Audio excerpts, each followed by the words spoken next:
hirap sa paghinga dulot ng emphysema, oxygen tank na ang naging anino ni Mang Domingo. Pero nang nasubukan niya ang Laminine, hayahay na ang buhay. Narinig niyo na ba itong Bioelectric Magnetic Energy Regulator o BEMER?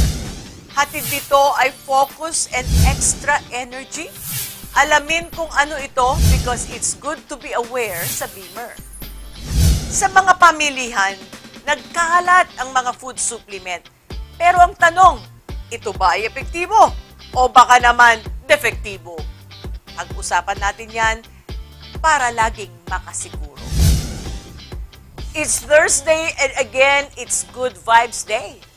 Kumusta po kayo? Good morning po. Narito po kaming muli para maghatid ng mga tunay na kwento ng pagbangon at pag-asa. Since today is a Good Vibes Day, positive energies and good moods ang hatid namin sa inyo. Kaya dito sa amin, laging good morning. Samahan niyo po ako sa loob ng 30 minutos sa makabuluhang talakayan. Ako po si Susan Barlin and this is Be Alive! Here we go.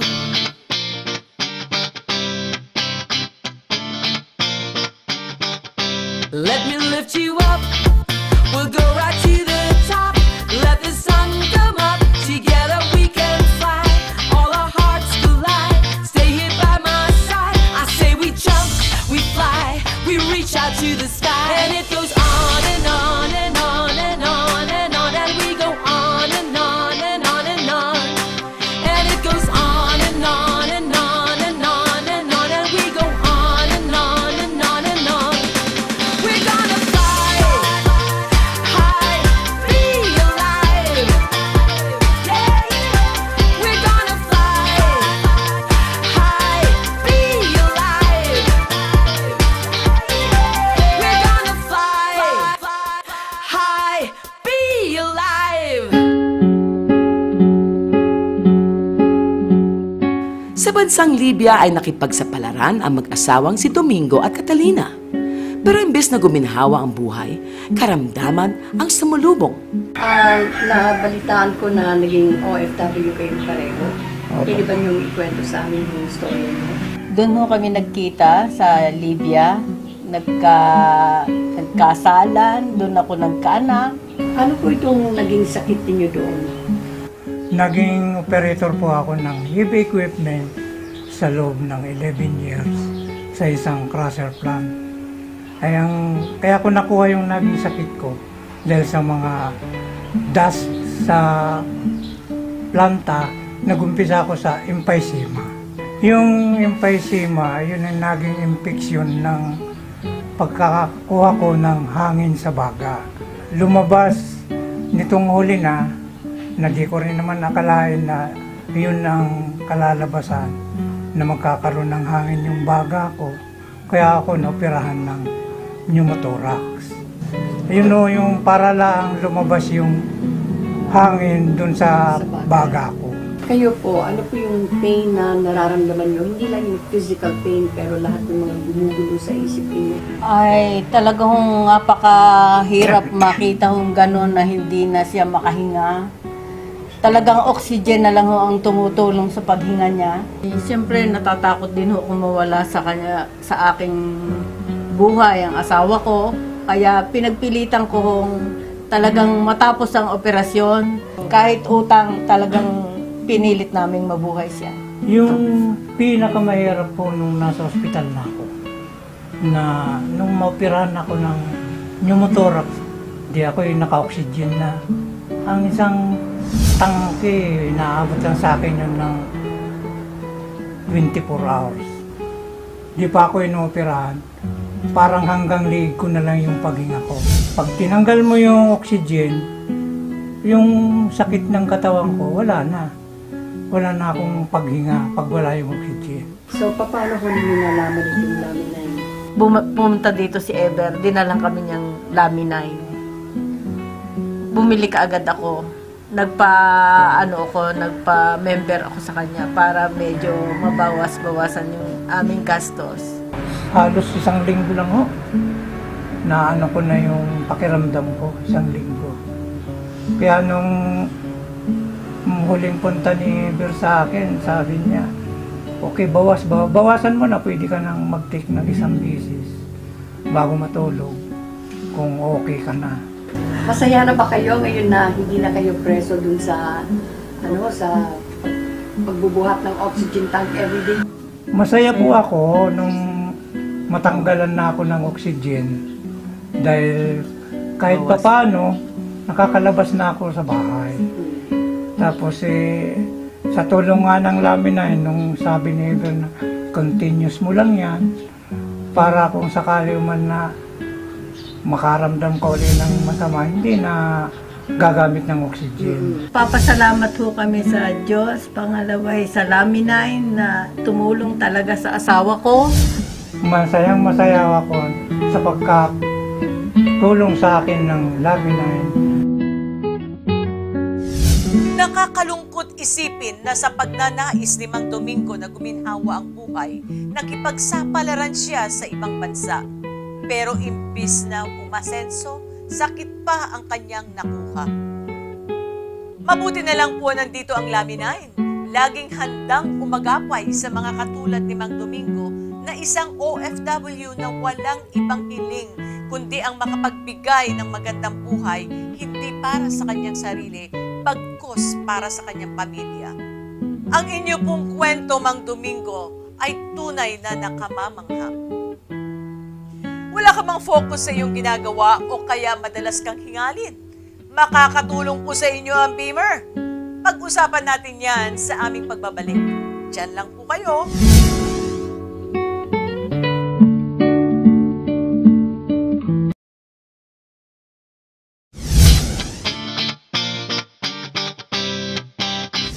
Dahil sa stress, kakulangan sa tulog, pagtanda at pagkakaroon ng sakit, ay bumabagal ang paggalaw ng ating blood vessels at blood cells.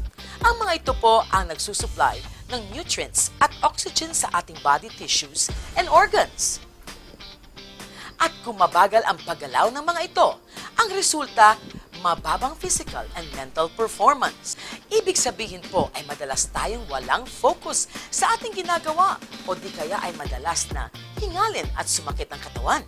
At para i-stimulate at pabilisin ang pumping movement ng ating blood vessels, nariyan ang Beamer o Bioelectric Magnetic Energy Regulator. Mukhang interesting ang makabagong imbensyon na ito. Mamaya pag-uusapan natin yan. For the meantime, ang aming pong paalala, makinig na maigi sa aming mga discussions para masagot ninyo po ng tama ang aming question of the day. Kapag nagawa niyo po ito, may regalo po ang Forever Rich Philippines sa inyo.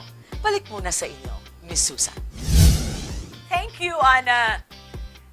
Bioelectric Magnetic Energy Regulator or Beamer, sabi nga ni Ana, ay very interesting ang makabagong imbensyon na ito. Ano nga ba itong Beamer?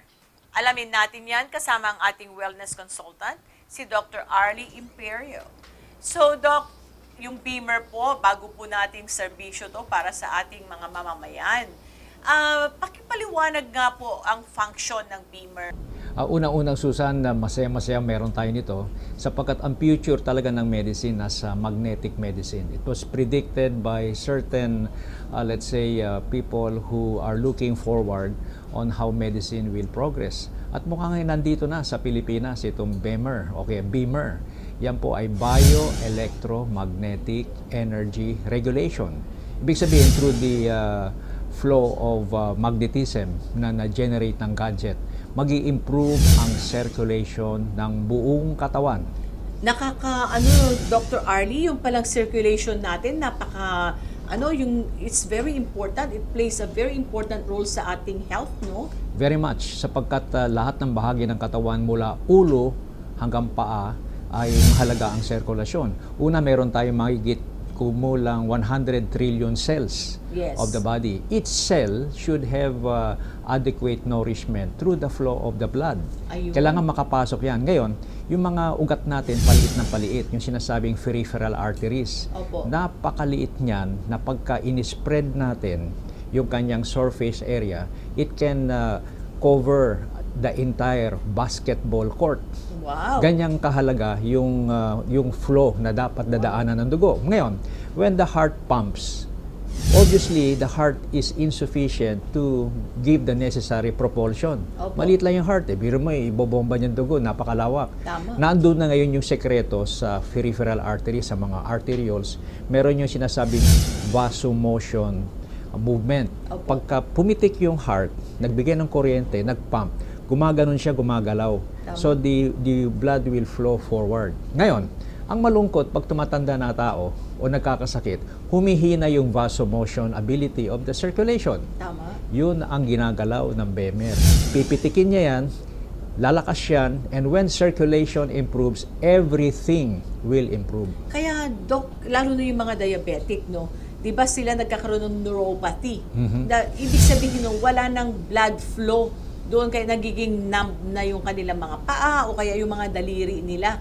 Explain how BEMER can help those diabetic patients. So una yung diabetic complication, nagkakaroon ng bara sa maliliit na ugat.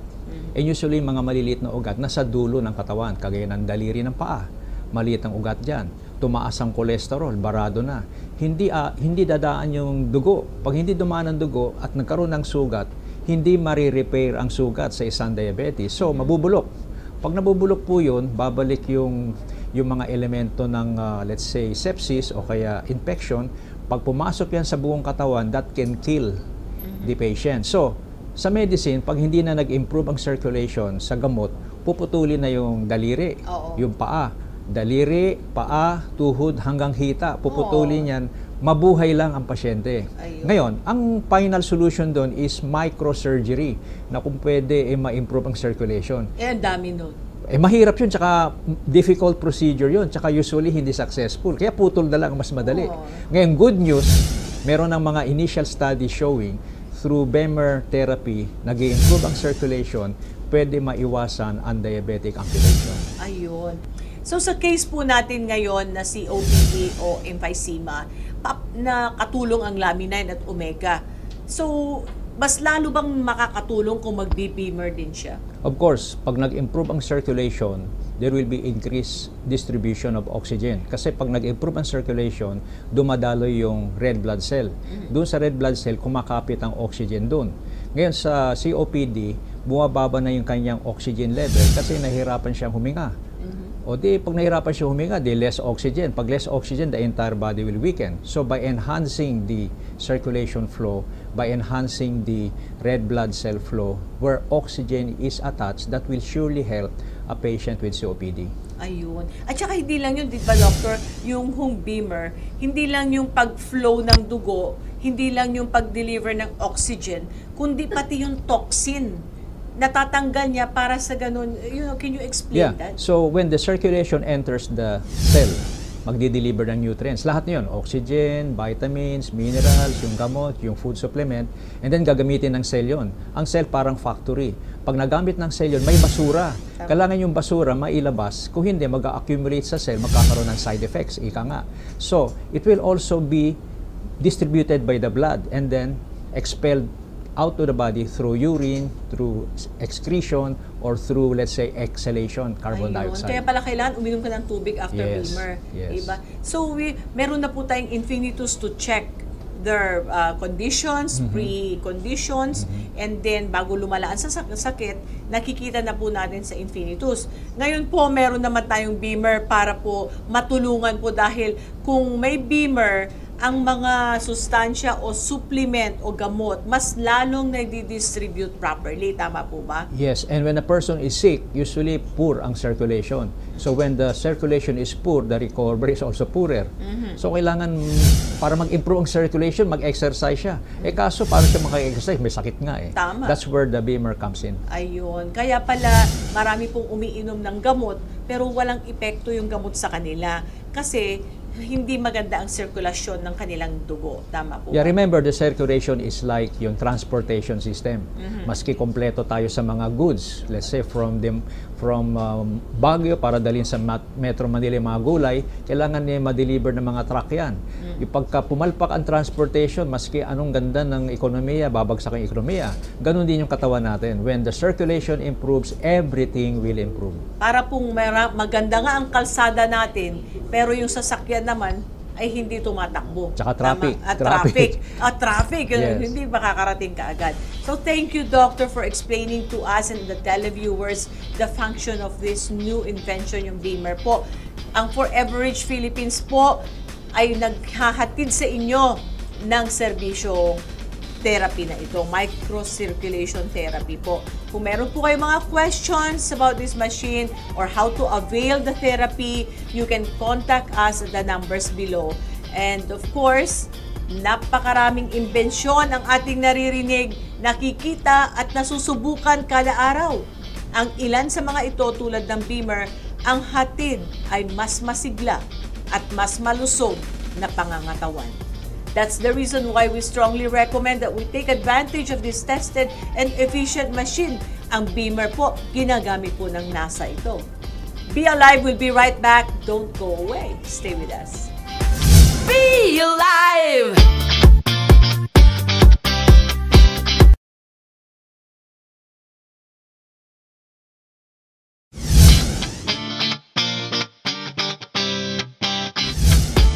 Food and Drug Administration o FDA ang pangunahing ahensya ng gobyerno na nagbibigay ng lisensya at nagsasagawa ng accreditation sa processed foods, drugs, even cosmetics, and other related products. At kabilang na po dito ang mga dietary supplement. Alamin natin kung paano nila nire-regulate ang mga ito. At kasama po natin ngayon si Ms. Christian Grace Estimada, Food and Drug Regulation Officer mula sa FDA. Ang topic po natin ngayon, Ms. Grace or Ms. Ian. Can I call you Ms. Ian? Yes, ma'am. Okay, welcome po. Ang regulation po ng food supplement. Sa pamilihan, nagkalat po ang mga food and dietary supplement. And how do we make sure na ang mga ito ay safe gamitin? Unang-una po, Miss Susan, good afternoon po sa inyo. As consumer po, dapat tayong mga mamimili, alam po natin na safe yung product kapag chinek po natin yung mga labels. Okay. Dapat po, naiintindihan po natin, nababasa po natin yung nasa label ng produktong iyon. Ayun. Makikita po natin doon yung pangalan ng produkto, nandun po yung expiration date para alam natin kung hanggang kailan lang natin sila ikukonsumo.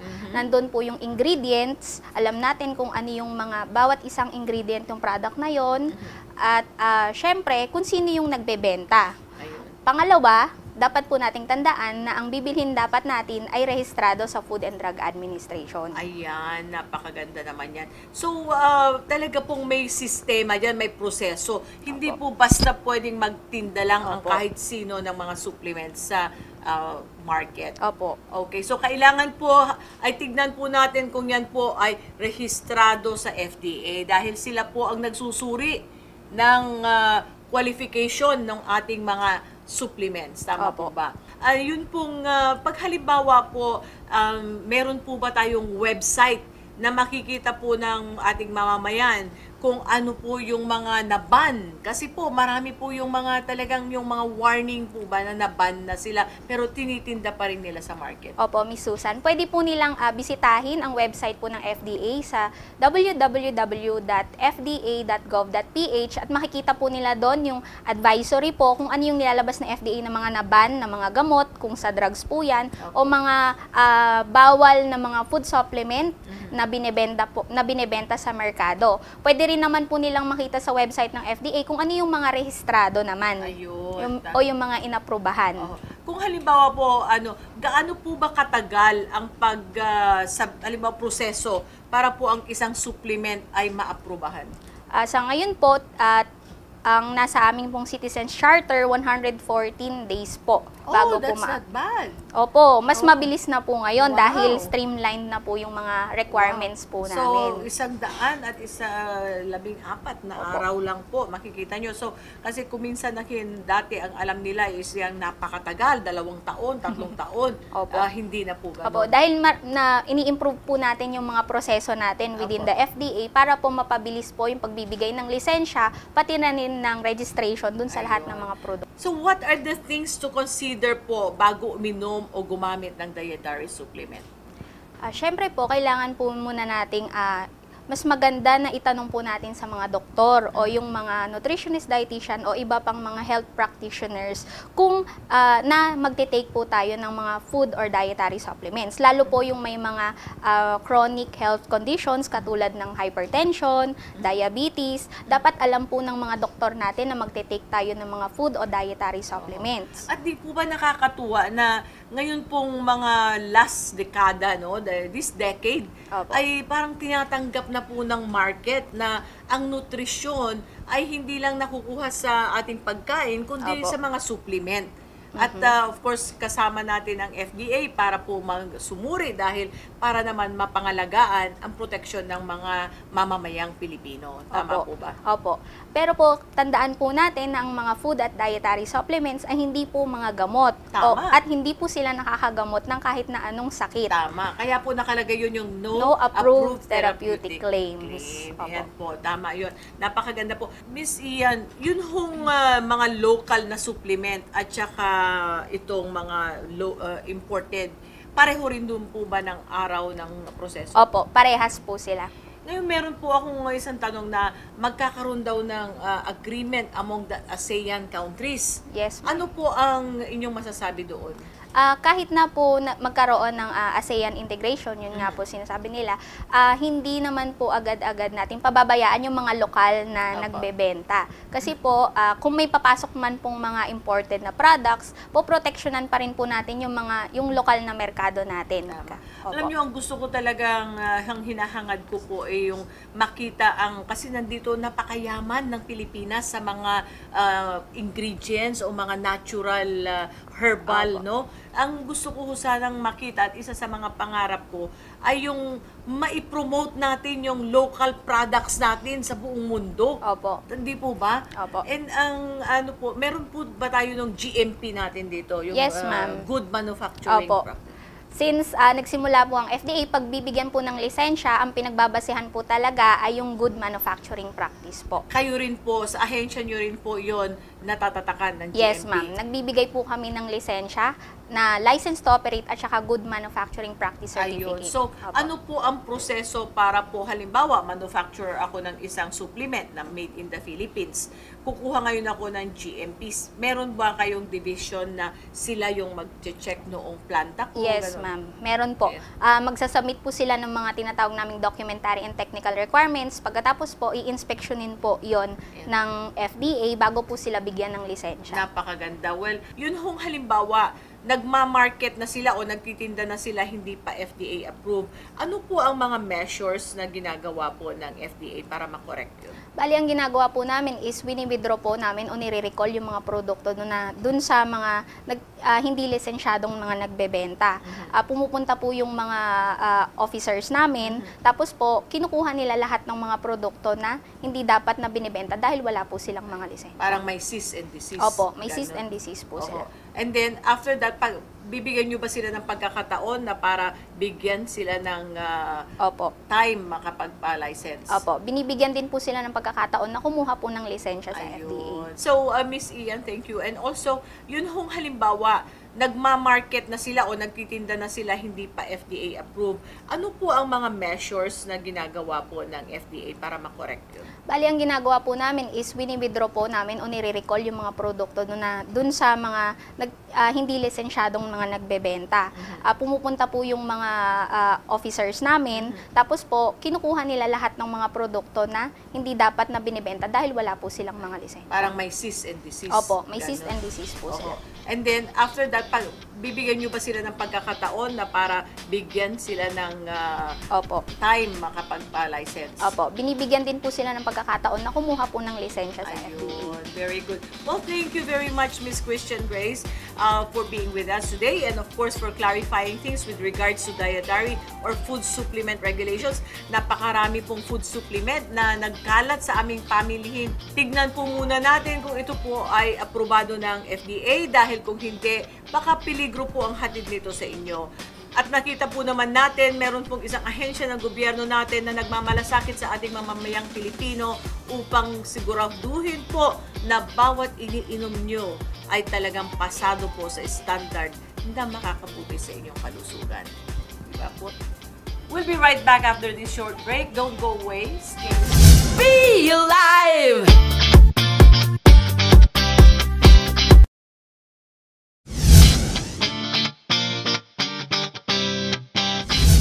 Oras na! Oras na naman para magpaalam, no? Tita Maggie and Ana? Oo nga eh. Pero bago yan, gusto ko muna mag-comment about our new machine ni Susan, itong Beamer. Yes. Diba? Ano ba yan ni Susan? Para bang kinikwento mo kanina, tsaka yung health expert natin, na maganda itong Beamer na ito. Parang gusto ko yatang subukan agad-agad. Oo, Ana. Lalo ka na dahil yun ang with your diabetic problem, no? Makakatulong ba yun? Makakatulong kasi sa circulation. Alam mo yung mga diabetic, siyempre neuropathy yan. Yung mga, natin, Naninigas. circulation, hindi na pumupunta sa mga nerves, sa capillaries. Not only that, Ana, Beamer also makes sure ng ating body tissues and organs ay may enough supply of nutrient and oxygen. Effective din itong Beamer when we are taking medicines. Nakakatulong kasi ito para maabot ng ating gamot ang kanilang target. Again, ang Beamer po ay available sa Forever Rich Philippines po, no? Kung gusto nyo pong maranasan at makita kung ano po ang may dudulot nito, pumunta lang po kayo sa office natin or you can reach us at the numbers below. Our office, of course, is at 1504 Galleria Corporate Tower, EDSA, Corner, Ortigas, Quezon City po yan. And we will be more than willing to assist you. At ito na, ang pinakahihintay ng ating viewers. Ang question of the day. At ihanda nyo na po ang inyong mga cellphone because if you are the first to answer this correctly, abay may regalo kayo from Susan and Forever Rich Philippines. And here is the question. Ang Beamer po is available sa Forever Rich Philippines. At meron pong main function ito. Ano po yun? Is it A, to circulate oxygen in your veins and arteries? B, to circulate water in your veins and arteries. C, to circulate blood in your veins and arteries. Kaya just text your answer sa number na inyong nakikita sa TV screen. And the winner of this episode will be announced on episode 13 of Be Alive. At dyan na po nagtatapos ang kalahating oras nating makabuluhang diskusyon. See you again next Thursday from 8:30 to 9 p.m. We also have replays every Sunday at 3:30 to 4 p.m. At dito lang po yan sa Telebisyon ng Bayan. Ang PTV, ako po si Ana Rivera. And my quotation or statement for today is from John Lasseter, which says, "Quality is the best business plan." I'm Maggie De La Riva. Dito sa Forever Rich Philippines, we value quality. Mula sa aming mga produkto, serbisyo at business plan, quality pa rin ang handog namin sa inyo. Ako si Susan Barlin at aming laging paalala, stay healthy, live wealthy, and Be alive!